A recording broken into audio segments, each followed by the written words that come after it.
उत्तराखंड में आई तबाही के बाद प्रधानमंत्री ने मृतकों के परिवारों को 2-2 लाख रुपए और गंभीर रूप से घायलों को 50-50 हजार रुपए मुआवजे का ऐलान किया है। वहीं उत्तराखंड के मुख्यमंत्री त्रिवेंद्र सिंह रावत ने मृतकों के परिवार वालों को 4-4 लाख रुपए की आर्थिक सहायता राशि देने की बात की है। जो दूसरी जो टनल है जिसमें 35-40 के करीब लोग 35 के आसपास की संभावना है, वो बहुत मलबा वहां आने से और मलबा अंदर तक प्रवेश घुस गया उस सुरंग में, और सुरंग तक पहुंचना भी बहुत कठिन काम था, बहुत जोखिम भरा था। लेकिन हमारे आईटीबीपी के जवानों ने रोप के सहारे वहां पर उतरे। सड़क वहां तक है लेकिन इतना मलबा है कि उसमें किसी भी मशीन का जाना ये संभव नहीं है। मशीन वहां तक पहुंचाना ये संभव नहीं है। 35-40 फीट तक उसमें गाद भरा हुआ है, और इसलिए आईटीबीपी के जवान रोप के सहारे वहां नीचे उतरे और फिर उन्होंने किसी तरह से उस सुरंग को खोलने का प्रयास किया। वहां उन्होंने इंटर किया है, और अभी 1 घंटा पहले तक वो लगभग 150 मीटर अंदर तक पहुंच पाए थे। ये सुरंग लगभग 250 मीटर लंबी है, लेकिन अंदर जो मजदूर हैं उनसे संपर्क नहीं हो पाया।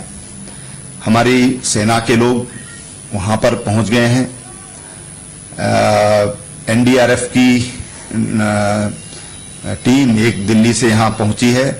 वो जौली ग्रांट से उनको बसों से वहां के लिए भेज दिया गया है।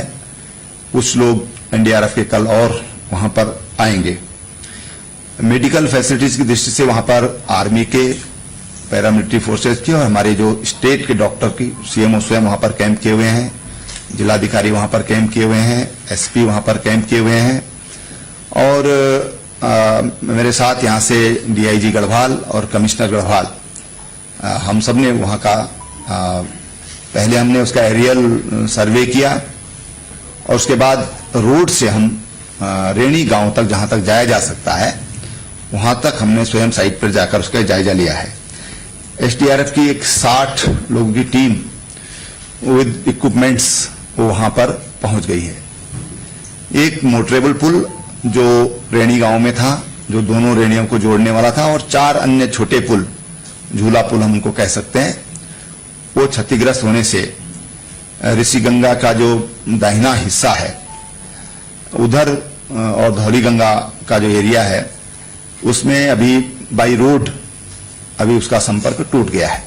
बता दें कि उत्तराखंड के चमोली जिले में हिमखंड के टूटने से अलकनंदा और इसकी सहायक नदियों में अचानक आई विकराल बाढ़ के बाद मुख्यमंत्री ने कहा कि नदी के बहाव में अब कमी आई है, जो राहत की बात है, और हालात पर लगातार नजर रखी जा रही है। मुख्यमंत्री ने कहा कि चमोली आपदा में 150 के आसपास लोग लापता हो सकते हैं। राज्य के चमोली जिले के जोशीमठ में नंदा देवी ग्लेशियर के एक हिस्से के टूट जाने से धौली गंगा नदी में विकराल बाढ़ आई और हिमालय के हिस्से में बड़े पैमाने पर तबाही हुई।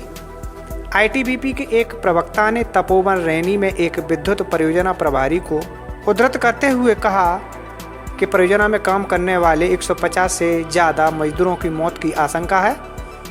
अभी तक आईटीबीपी ने 10 शवों को बरामद किया है और 16 लोगों को बचाया है।